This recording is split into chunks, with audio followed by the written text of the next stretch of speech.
ఈ రోజుల్లో చాలా మందికి నిద్ర కరువై నిద్ర పట్టక ఇబ్బంది పడుతున్నవారు లేకపోలేదు. పడుకునే ముందు ఈ అధ్యాయం చదివి పడుకోండి. దేవుని నుండి నెమ్మది, సమాధానం, క్షేమం మీకు కలుగుతుంది. ఎలాంటి భయం లేకుండా చక్కగా నిద్రిస్తారు. చీకటి అనగా అపవాది దాడి చేసే సమయం. అపవాది కుటుంబాల మీద, ఆలోచనల మీద దాడి చేసి కుటుంబాలను పాడు చేసి మనుషుల హృదయాలను పాడు చేసి వారి మీద అధికారం చెలాయించాలని చూస్తాడు. అపవాదిగాడు మీ జీవితంలో, మీ కుటుంబంలో మీ మీద దాడి చేసినప్పుడు మీకు నిద్ర కరువు అవుతుంది. నేను చెప్పబోయే ఈ అధ్యాయాన్ని చదివి పడుకుంటే ఎలాంటి సాతాను గాని, ఎలాంటి అపవాది గాని, ఎలాంటి చీకటి శక్తులు గాని మీ మీద పనిచేయవు. మాయా స్వప్నాలతో అనేక మందిని అపవాదిగాడు ఇబ్బంది పెడతా ఉన్నాడు, ఆందోళనకు గురి చేస్తా ఉన్నాడు, భయానికి గురి చేస్తా ఉన్నాడు, ఒత్తిడికి గురి చేస్తా ఉన్నాడు.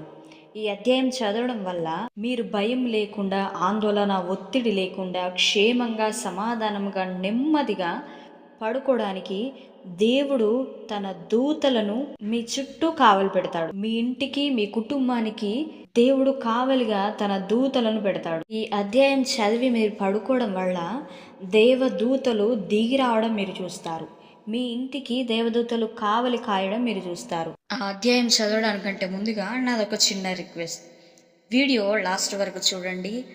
మీకు నచ్చినట్లయితే లైక్ చేయండి, షేర్ చేయండి. ఖచ్చితంగా మీ అభిప్రాయాన్ని కామెంట్లో మాకు తెలియచేయండి. ఇంత మాత్రమే కాదు, చివరిలో మీకోసం నేను ప్రార్థన కూడా చేస్తాను.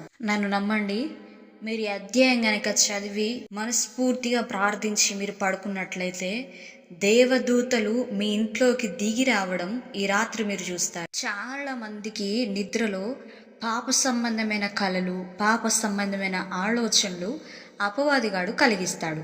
మరికొందరికి నిద్రలో నడిచే అలవాటు కూడా ఉంటుంది. ఈ సమస్యలన్నిటినీ దేవుడు పరిష్కరించాలి అని అనుకుంటే ఖచ్చితంగా మీరు ఈ అధ్యాయం చదివి ప్రార్థించి పడుకోండి. దేవుడు తప్పకుండా మీ ప్రార్థనకు జవాబిస్తాడు. బైబిల్ కలిగిన వారు ఉన్నట్లయితే మీ బైబిల్ గ్రంథాన్ని ఓపెన్ చేసి నాతో పాటు చదవండి. కీర్తనలు 4వ అధ్యాయం 1 నుంచి చివరి వరకు నేను చదువుతున్నాను.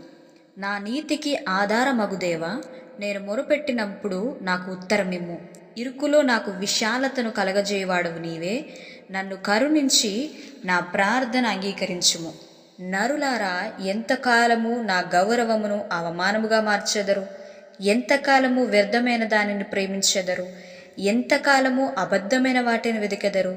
యెహోవా తన భక్తులను తనకు ఏర్పరచుకొనుచున్నాడని తెలుసుకొనుడి. నేను యెహోవాకు మొరపెట్టగా ఆయన ఆలకించును. భయము నుండి పాపము చేయకుడి. మీరు పడకల మీద నుండగా మీ హృదయములలో ధ్యానము చేసుకొని ఊరకుండుడి. నీతియుక్తమైన బలులు అర్పించుట యెహోవాను నమ్ముకునుడి. మాకు మేలు చూపు వాడెవడని పలుకువారనేకులు. యెహోవా, నీ సన్నిధి కాంతి మా మీద ప్రకాశింపజేయము. వారి ధాన్య ద్రాక్షారసములు విస్తరించిన నాటి సంతోషము కంటే అధికమైన సంతోషము నీవు నా హృదయములో పుట్టించితివి. యెహోవా, నెమ్మదితో పండుకొని నిద్రపోవుదును. నేను ఒంటరిగా నుండినను నీవే నన్ను సురక్షితంగా నివసింపజేయుదువు. ఆమేన్. మొదటి వచనం ద్వారా దేవుడు నీతో మాట్లాడుతున్నాడు. నువ్వే పరిస్థితిలో ఉన్నా, ఎంత ఇరుకులో ఉన్నా, ఎంత ఇబ్బందులో ఉన్నా, రాబోయే దినాల్లో ఆయన నీకు విశాలతనివ్వబోతున్నాడు. ఆమేన్. 2వ వచనం గుండా దేవుడు మాట్లాడుతున్న మాట, ఎంత కాలము అబద్ధమైన వాటిని వెతికెదరు. ఈ వీడియో చూస్తున్న వారితో దేవుడు మీతో మాట్లాడుతున్నారు. అబద్ధమైన వాటిని వెతకడం అనంటే ఈ రోజుల్లో చాలా భయంకరమైన పాపం ఏంటి అనంటే వ్యర్థమైన, అబద్ధమైన సినిమాలు, సీరియల్స్, టీవీ షోస్, ఇవన్నీ అబద్ధమే కదా. అవన్నీ అలవాటు పడి సమయాన్నంతా వృధా చేస్తూ, కాలాన్నంతా వృధా చేస్తూ వాటికి బానిస అయిపోయిన వారు కూడా లేకపోలేదు. ఇలా బైబిల్కి విరోధమైన కార్యాలు చేస్తూ, బైబిల్కి విరోధమైన ఆలోచనలు చేస్తూ, వెళ్ళకూడని స్థలాలకు వెళుతూ దేవుడు ప్రార్థన చేస్తున్నప్పుడు వినట్లేదు అని అనడం ఆశీర్వాదం కాదు. నిజంగా నీ ప్రార్థన దేవుడు విని నీకు జవాబు ఇవ్వాలి అని అంటే ఖచ్చితంగా బైబిల్ అనుసారంగా నువ్వు జీవించడం నేర్చుకోవాలి. 4వ వచనం ద్వారా దేవుడు నీతో మాట్లాడుతున్నాడు. భయము నొంది పాపము చేయకుడి. పాపము చేయాలంటే ఫస్ట్ నీలో భయం కలగాలి. ఆ పాపాన్ని చూడాలన్నా, పాపపు మాటలు వినాలన్నా, పాపము చేయడానికి నీ ఆలోచనలో కూడా ఆ పాపాన్ని దరికి రానివ్వకూడదు. పాపం అనగానే దేవునికి విరోధమైన కార్యాలు నువ్వేం చేసినా ఆలోచించినా కూడా అది పాపమే. వాటన్నిటికీ భయపడి నువ్వు దేవునికి భయపడి దూరంగా ఉన్నట్లయితే దేవునికి ఇష్టమైన దానవుగా, దేవునికి నమ్మకమైన వాడవుగా నీవు ఉండగలుగుతావు, మంచి సాక్ష్యాన్ని పొందగలుగుతావు. 8వ వచనం ద్వారా దేవుడు నీతో ఇలాగ మాట్లాడుతున్నాడు. నెమ్మదితో పండుకొని నిద్రపోదువు.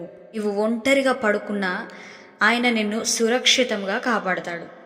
ఎలాంటి మాయా స్వప్నాలు, ఎలాంటి పీడకలలు, ఎలాంటి చెడగొట్టే కలలు, భయాందోళనకు ఒత్తిడికి గురి చేసే కలలు నీకు రాకుండా ఉండాలి, ప్రశాంతంగా నువ్వు నిద్రపోవాలి అని అనుకుంటే కనుక ఖచ్చితంగా వాక్యానుసారంగా జీవిస్తూ లోకానుసారమైన వాటికి దూరంగా ఉంటూ నువ్వు నిజంగా దేవుని సన్నిధి వెతికినట్లయితే, మళ్ళీ చెప్తున్నా, ఈ రాత్రి ఈ అధ్యాయాన్ని చదివి ప్రార్థించి నువ్వు పడుకున్నట్లయితే దేవుడు యోబు కుటుంబానికి వేసిన కంచె నీ కుటుంబానికి వేసి భద్రతను, కాపుదలను ఇచ్చి సకల ఐశ్వర్యములతో నీ కుటుంబాన్ని దేవుడు నింపుతాడు. ఈ రాత్రి నేను చెప్పినట్లు ఈ అధ్యాయం చదివి ప్రార్థించి పడుకో. దేవదూతలు దిగి రావడం నువ్వు ఖచ్చితంగా చూస్తావు. మీకోసం చిన్న ప్రార్థన చేయాలని ఆశపడుతున్నాను. మహాపరిశుద్ధ ప్రేమ కలిగిన మా తండ్రి, ఎంతమంది ఈ వీడియో చూస్తున్నారో వారందరినీ ప్రభా మీరు దర్శించండి. వారు పడుకుంటుండగా నాయన నీకు వందనాలు. ఇలాంటి పీడ కలలు, చెడు కలలు, భయ ఆందోళనకు ఒత్తిడికి గురి చేసే పీడ కలలు, చీకటి అంతా దూరం అవునుగాక నేను ప్రార్థిస్తున్నాను. మాయా స్వప్నాలతో ప్రభా ఇబ్బంది పెట్టే దురాత్మలను గద్దిస్తున్నాను. చీకటి అంధకార శక్తులను యేసు నామములో గద్దించి బంధిస్తున్నాం. నిద్రలో పాపాన్ని, శాపాన్ని కొట్టివేయమని ప్రార్థిస్తున్నాం. ఈ రాత్రి వారు ప్రార్థించి బైబిల్ చదివి పడుకుంటుండగా ఆత్మదేవ కలల ద్వారా, దర్శనాల ద్వారా నిబిడలతో మీరు మాట్లాడి వారి కుటుంబాన్ని స్థిరపరిచి, బలపరిచి, అభివృద్ధిలోనికి నడిపించమని యేసు నామములో ప్రార్థిస్తున్నాను తండ్రి. ఆమెన్. ఈ వీడియో మీకు నచ్చినట్లయితే లైక్ చేయండి, షేర్ చేయండి, సబ్స్క్రైబ్ చేయడం మర్చిపోవద్దు. ప్రేయర్ రిక్వెస్ట్లు ఉన్నట్లయితే కామెంట్లో తెలియచేయండి.